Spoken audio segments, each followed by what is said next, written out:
Today we are working on lesson 7.4, quadrilaterals. Our I can statements: I can find missing angle measures in quadrilaterals, and I can construct quadrilaterals.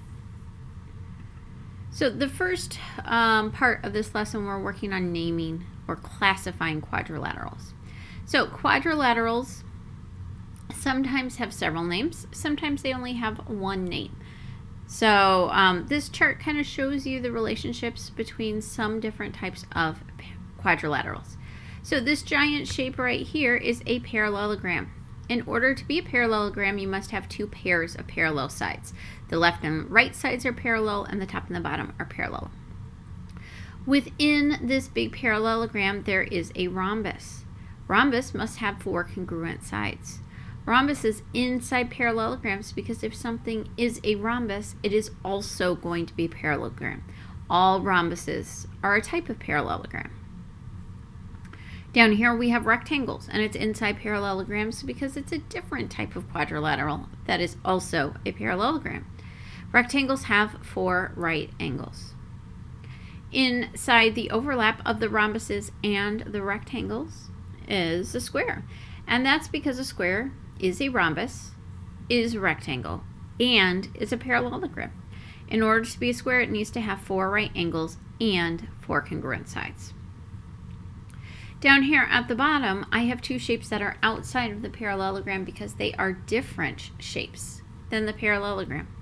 Kites must have two pairs of adjacent congruent sides, and both pairs of sides are different lengths. So the two at the top are short in the same length, the two on the bottom are long in the same length. That makes it a kite.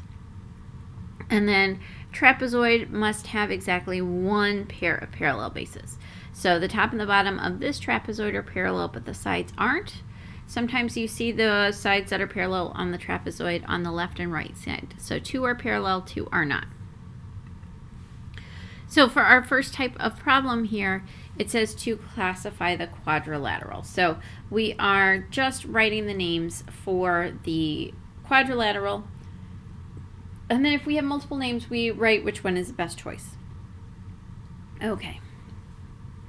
So for A, I notice four right angles, and I notice four congruent sides. The little lines here tell me that those are congruent, the same length. So because it has four right angles and four congruent sides, I know it's a square. And that is going to be the best name for that shape. However, because it's a square, it is also a rectangle. It is a rhombus. And it is a parallelogram.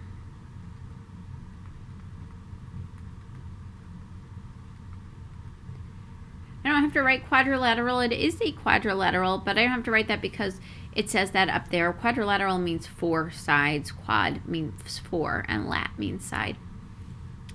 All right, B, we have two sides that are short and the same length and touching, and then two that are long, the same length and touching, and nothing is parallel. So that's going to be kite. Kite is the only name that works for that shape. All right, go ahead and pause the video and try these three on your own. Okay, let's check our work. Number one has four equal sides. That means it's a rhombus. That is going to be our best name for this shape. So I'm going to start it. It is also a parallelogram. It is a parallelogram because the shape has two pairs of parallel sides. Top and bottom are parallel, left and right are parallel. Number two here, these sides are the same length, and the little arrows here tell you that these are parallel. That's going to be a trapezoid.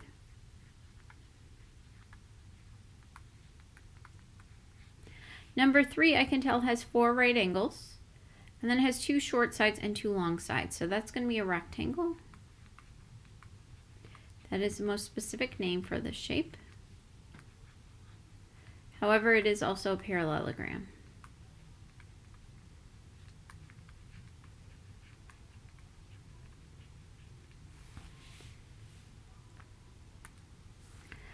All right, our next key idea is the sum of the angle measures of a quadrilateral is 360 degrees. We've looked at ones just like this with triangles, but now we're going to look at them with quadrilaterals. We write and solve equations the same way. It's just for these now it's going to equal a total of 360 degrees. So let's start by finding the value of x. So I'm going to start by just writing out my angles. 115 plus 70 plus 75 plus x equals 360 degrees. These equations are just like the ones that we were doing for our triangles and for our missing angles. We start by combining like terms on the same side of the equation. For this one, it's the 115 plus the 70 plus 75. And that gives me a total of 260 degrees. So I have 260 plus x equals 360. Now I need to isolate the variable, and to do that I have to get rid of the addition with subtraction. So 260 minus 260 is going to equal 0, and I'll be left with just x. Then on this side I do 360 minus 260 and I get 100 degrees. Don't forget about that degree label on your answer. So that means x is 100 degrees. It's always a good idea to go back and look to see if that angle makes sense. Yeah, it looks like it's just a little bit more than 90 degrees.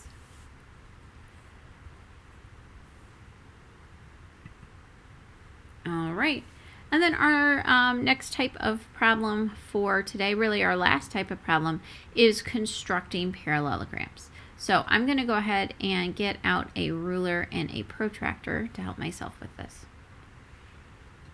I don't really need a ruler, but I'm going to do it just so I have nice straight sides instead of wobbly sides, because I'm going to draw a parallelogram and I want to make sure that it looks like my sides are actually parallel, like they're supposed to be. All right, draw a parallelogram with a 60-degree angle and a 120-degree angle. So you can start by just drawing that first line however long you want. It doesn't matter. The bigger your first line, the bigger your parallelogram is going to be.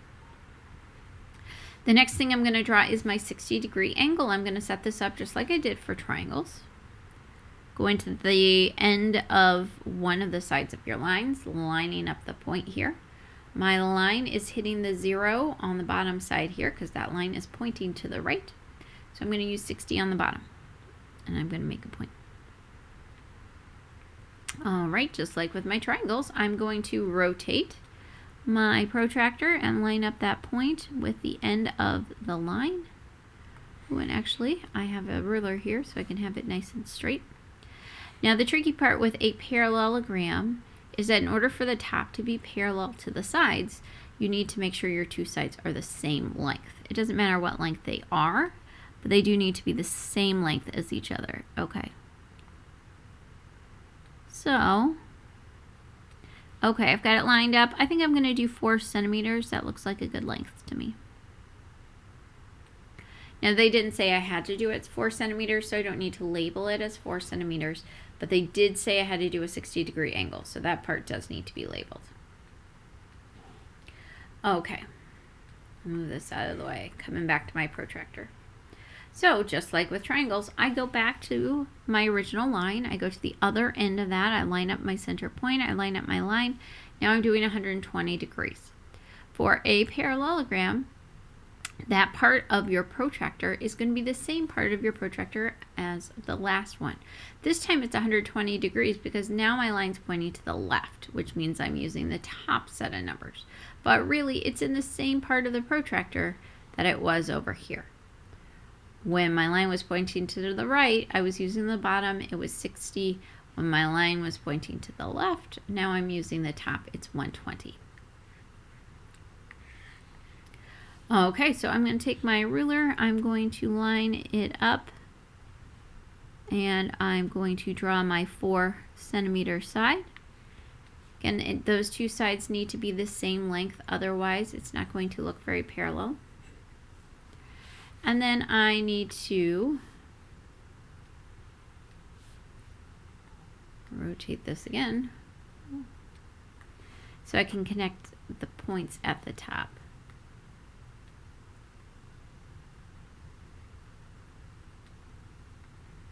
All right, there's my parallelogram.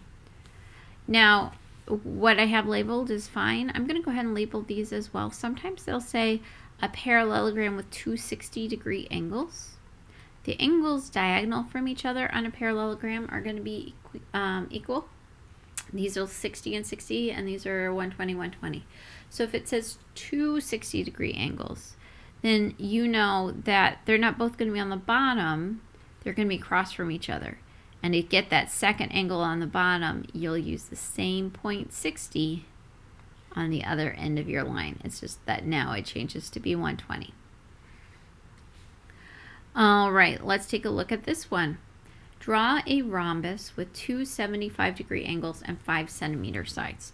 Okay, so here's an example like I just said on the last one. Two 75-degree angles does not mean they're both at the bottom. If it's a parallelogram, the ones that are the same are going to be across from each other. The only parallelogram that's going to have ones at the same that on the same side would be a rectangle or a square because they're 90-degree angles. Okay, so I'm going to get my protractor and I'm going to get my ruler. You should be drawing these as well, not just watching. If you didn't draw the last one, go back, rewind the video, pause it, draw it. Okay. Rhombus with two 75-degree angles and 5 centimeter sides. So here's my ruler. It says all my sides need to be 5 centimeters. Remember, on your if you have a ruler on the bottom of your protractor, centimeters are going to be on the inside part like this, and the inches will be on the bottom part.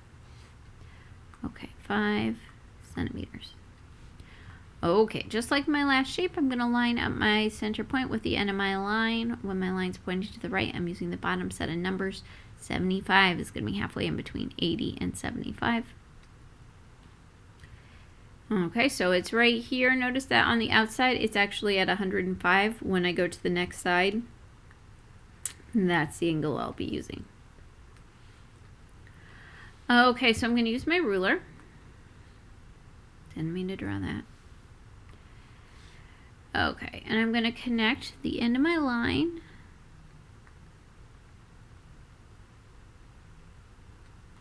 and my point here. I'm going to do a nice straight line up to 5, and again, I'm going to label it 5 centimeters. This is 75 degrees. Okay, so now I'm switching to my other side of my original line. If I did 75 on the bottom, I'm going to end up having a triangle. I don't want a triangle, I want a rhombus. So I'm doing my 105-degree angle. I'm going to the same part where I did before on the protractor, in between the 70 and 80. But now that it's on the other side of my line, it's actually 105 degrees. When I label my second 75, it'll be on the one that's diagonal from the one that I labeled already. Okay, so I'm lining up the end. Oh no.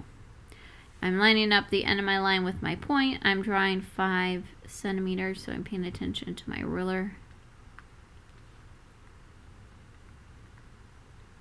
Now, if you want to just write 5 centimeters once and then do a little mark to indicate they're all equal, then you can do that. And then you're going to connect your parts at the top. That will be 5 centimeters as well. Then here is my other 75-degree angle. On a parallelogram, and a rhombus is the type of parallelogram, the angles that are equal are diagonal from each other.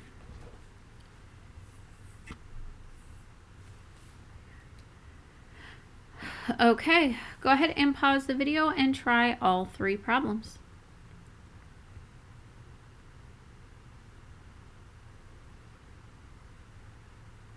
All right, let's check our answers. So for number 4, we have 100 plus 80 plus 100 plus x equals 360. Quadrilaterals, 4 sides, 4 angles, always equal 360 degrees.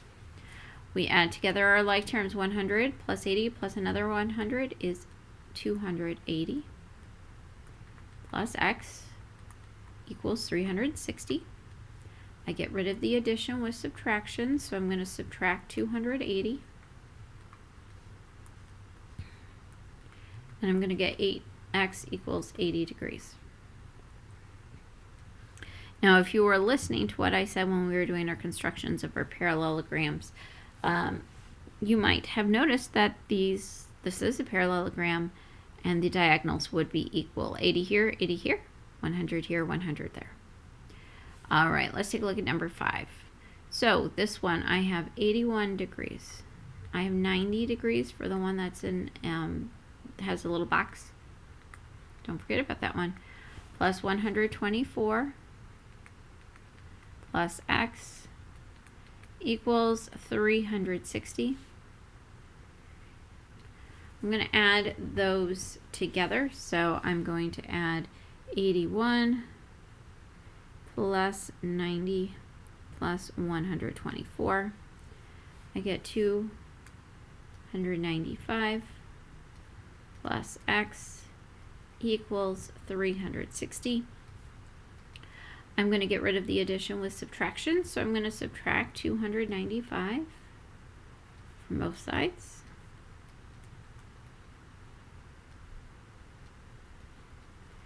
All right, and when I do 360 minus 295, I get x equals 65 degrees. That means this one is going to be 65. That does seem reasonable. It looks like it's an acute angle.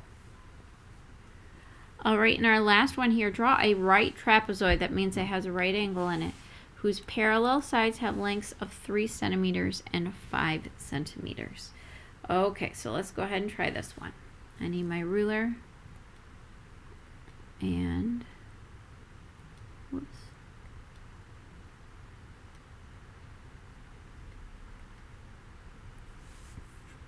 Oh, they're there. Okay. All right, so let me move this up. I'm going to start with my base of 5 centimeters. I'm going to make it on the bottom. It doesn't really matter. I could draw it on the right side or the left side or the top. 5 centimeters. Right trapezoid means I need a right angle. So I'm going to line this up and measure 90 degrees. Make a point. Rotate that. This side I can draw however long I want. I'm going to make it pretty short. And I'm going to do my 3 centimeters on the top here.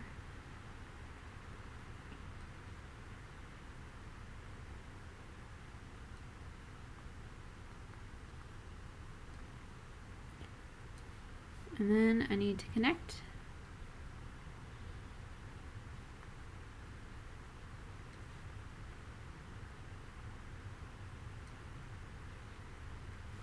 All right, and there's my trapezoid.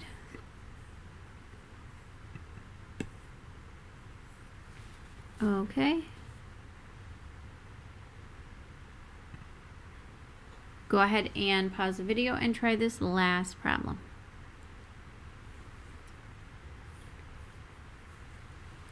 Okay, let's go ahead and check our answers. So for this one, I have 2 right angles, 90 and 90. So I'm going to do 90 plus 90 plus 118 plus x equals 360. All right, now I'm going to add those together. So when I add 90 plus 90 plus 118, I get 298 plus x equals 360. To get rid of the addition, I'm going to subtract.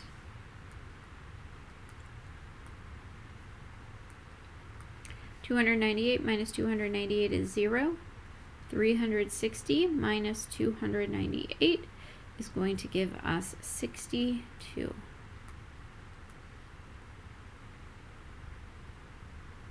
So it means this angle is 62 degrees. Okay, and let's take a look at this last one. So I have 122 plus 58 plus another 122 plus x equals 360. Okay, so I'm going to add my like terms together. So 122 plus 58 plus another 122 gives me 302 plus x equals 360. I'm going to subtract 302.